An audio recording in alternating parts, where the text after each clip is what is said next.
দর্শক দেখছেন local train, যার মধ্যে সাধারণ সব যাত্রীরাও রয়েছেন, অথচ সেই ট্রেনেই একদল যুবক কালো পোশাক পরে হাতে তলোয়ার বা অন্যান্য সব ধারালো অস্ত্র সেই সব নিয়েই ঢুকে পড়ছে, সেই সব নিয়েই ট্রেনে উঠে পড়ছে।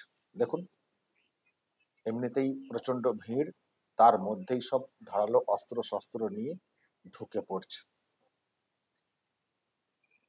মহরম পালন করা হচ্ছে, যেটা বলা হচ্ছে যে মহরম পালন করা হচ্ছে। এই সব যুবকরা তারা সব মহরম পালন করছে।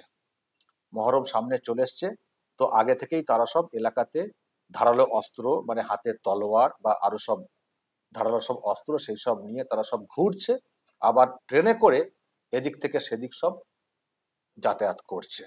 লোকাল ট্রেন, ভিড় ভিড় ট্রেন, তার মধ্যেই সব ওইসব ধারালো অস্ত্র নিয়ে উঠে পড়ছে। মারাত্মক ভিডিও, মারাত্মক ভিডিও। প্রিয় দর্শক, আমি শফিকুল ইসলাম এবং আপনারা দেখছেন আরামবাগ টিভি। আচ্ছা দর্শক, বলতে পারবেন যে এটা কোথাকার ভিডিও, কোন এলাকা, কোন স্টেশন বলতে পারবেন? বাংলার তো নাকি অন্য মানে অন্য অন্য জায়গার? দর্শক যারা চেনেন জানেন, স্টেশন দেখলে যারা বুঝতে পারবেন একটু বলবেন তো। তবে আমি যেসব কথাগুলো শুনছিলাম, যেটা এলো, সেখানে একটা বাংলা বাক্য কিন্তু আমার কানে এসছে। প্রচন্ড ভিড় না কি একটা এইরকম, প্রচন্ড ভিড়। দেখবেন একটা বাংলা বাক্য কিন্তু কানে এসছে, আর একটা হিন্দিতে একটা এসছে দেখিয়ে বলে। দেখুন, এখানে তো হিন্দিতে অনেকই কথা বলেন, কিন্তু বাংলা কথা তো সহজে শোনা যাবে না বাংলার বাইরে। তো বাংলা কথাটা যেহেতু কানে এসছে, তো এটা কোথাকার? এই বাংলারই কোন স্টেশন? দর্শক বলবেন তো দেখে। আরেকটি রাজ্যে বাংলা ভাষা খুব চলে, কিন্তু তবু বাংলা ভাষা যেভাবে এসছে, একটু বলবেন তো দর্শক এটা কোথাকার, যারা চিনতে পারছেন।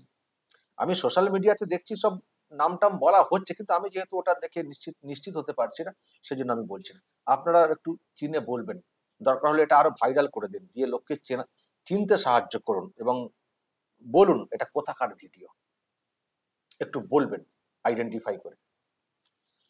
তবে দর্শক, যেখানকার যেখানকারেরই ভিডিও হোক না কেন, বা যেদিনেরই ভিডিও হোক না কেন, যে ভিডিও দেখতে পাচ্ছি মারাত্মক, এক কথায় মারাত্মক। কেন যে এদের বিরুদ্ধে ব্যবস্থা হয় না, সেটাই হচ্ছে আমার প্রশ্নের। প্রথমত, এই রকম দৃশ্য কেন দেখতে হবে?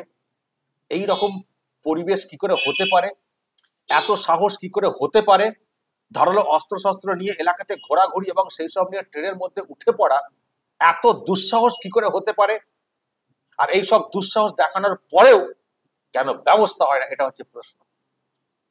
এক্ষুনি হয়তো কেউ কেউ বলবেন রেল দপ্তর কি করছে। আরে, লোকাল যে নিরাপত্তা, ল অ্যান্ড অর্ডার, এটা কার দেখার দায়িত্ব? কার? খুব তো বড় বড় কথা বলেন, রাজ্যের বিষয়ে কোনো প্রশ্ন উঠলেই কেন এসব নিয়ে আপনারা বলবেন? যখনই সেন্ট্রালের কোনো এজেন্সি বা কিছু পাঠানোর ব্যবস্থা হয়, তখনই জোর গলায় বলা হয় যে কেন এসব করবেন। আইন শৃঙ্খলা যে বিষয়টা, সেটা সেটা তো হচ্ছে মানে মানে স্থানীয় যে গভর্নমেন্ট, রাজ্য সরকার, তার তার অধীনে স্টেট গভর্নমেন্ট সেটাকে দেখবে। তো তখন এই এই কথাগুলো খুব জোর দিয়ে বলতে পারেন। আর এখন যখন এরকম দৃশ্য সামনে আসছে, ব্যাস রেলকে দোষ দিতে শুরু করে দেবেন। এই যে ছেলেগুলো কোথায় ঘুরে, কোত্থেকে আসে, কোন দিক দিয়ে এসছে, হাতে তলোয়ার এইসব নিয়ে তারা কি করে এলাকাতে ঘুরছে। স্টেশনে তো উঠলো, ট্রেনে উঠলো, আর আবার টুক করে নেমে গিয়ে আবার চলে গেল। এই ঢোকা বেরোনো, তারপর তারা কোথায় যাচ্ছে? ট্রেনে ওঠা নামে ধরুন একটা স্টেশনে এরা উঠলো জোর করে, উঠে পরেরটাতে নেমে পালিয়ে গেল। কিন্তু এখানে এলো কি করে? এলাকাতে ঘুরছে কি করে? নেমে যাচ্ছে কোথায়? এত সাহস আসে কোত্থেকে? আর এটা মহরম পালন হচ্ছে, এটা মহরম পালন হচ্ছে। মহরম পালনে এইসব চলে? আমি দর্শক আজকে একটা কথা বলবো, যারা মুসলিম সম্প্রদায়ের সব বিজ্ঞ মানুষ আছেন, যারা অনেক সময় অনেক কথা বলে থাকেন, যারা আমাকেও সব দেখে থাকেন আমি নাকি মুসলিম ধর্মের কলঙ্ক, আমি তাদের উদ্দেশ্যে বলতে চাই, এটা মহরম পালন হচ্ছে, মহরমে এইসব নিয়ম আছে, সব ধারালো অস্ত্র নিয়ে, তলোয়ার নিয়ে, ছুরি নিয়ে, এইসব নিয়ে ঘোরা, এটা মহরম পালন হচ্ছে? আমাকে বলতে হবে, আপনাদেরকে কমেন্টে বলতে হবে, খুব বড় বড় ভাষণ দেন, কথা বলেন, এটা মহরম পালন হচ্ছে? হ্যাঁ, এটা এটা এটা নিয়ম মহরম পালনের ইসলাম ধর্মে? তো এই যে এইসব চলছে, কিছু বলবেন না কেন? কেন কিছু বলবেন না? এটা কি হচ্ছে? আর কারা এগুলোকে করতে দিচ্ছে? কারা করতে দিচ্ছে?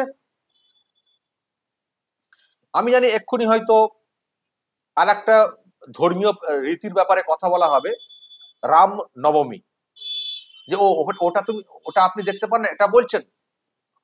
দেখুন, রাম নবমী যেটা দেখেছি, যেটা পালন হয়, ওটা একটা শোভাযাত্রা বের হয়, শোভাযাত্রা, শোভাযাত্রা বের হয়, সেখানে তাদের যে রীতি আছে সেই অনুযায়ী সেটা পালন হয়। কিন্তু হঠাৎ করে অস্ত্র নিয়ে এলাকাতে ঘোরাঘুরি করা আর ওই ট্রেনের মধ্যে উঠে পড়া আমি কিন্তু দেখিনি, আমি দেখিনি এটা। কোন একটা জায়গা এখান থেকে সেখান একটা শোভাযাত্রা বের হয় একটা সিস্টেম মেনে, সেটা আমরা দেখে থাকি। কিন্তু পাবলিক একটা মানে যাতায়াত করার জায়গা, ট্রেন, তার মধ্যে তলোয়ার বা ধারালো অস্ত্র নিয়ে উঠে পড়া আমি কিন্তু রাম নবমীতে এই রকম কখনো দেখিনি, আমি কখনো দেখিনি, জোর গলাতে বলতে পারি। তো এটা কি হচ্ছে, কি এটা কি হচ্ছেটা কি? অবাক করছে। তো দর্শক, সবার আগে বলুন যে এটা কোথাকার, আর যদি এটা সত্যি এই বাংলার হয়ে থাকে তাহলে নিশ্চয়ই বুঝতে পারছেন এতটা সাহস, এত সাহস আসে কোত্থেকে, এত সাহস আসে কোত্থেকে, নিশ্চয়ই সেটা বুঝতে সুবিধা হয়ে যাবে। তো যারা চিনতে পারছেন কমেন্টে বলুন, আর যারা চিনতে পারছেন না তারা কমেন্টের দিকে নজর রাখুন, যদি এখানে দেখতে পান কোন স্টেশন, তাহলে উত্তরটা খুঁজে পেয়ে যাবেন যে এই দৃশ্য কেন আমরা দেখতে পাচ্ছি, কেন দেখতে হচ্ছে, আর কি বিপদ নিয়ে আমরা চলছি, সেটা বুঝতে পারবেন। দর্শক বলবেন অবশ্যই, আরো আরো যদি অন্য কিছু বলার থাকে বলবেন, যা বলার বলবেন, কমেন্ট বক্সে নজর রাখবেন আরামবাগ টিভিতে।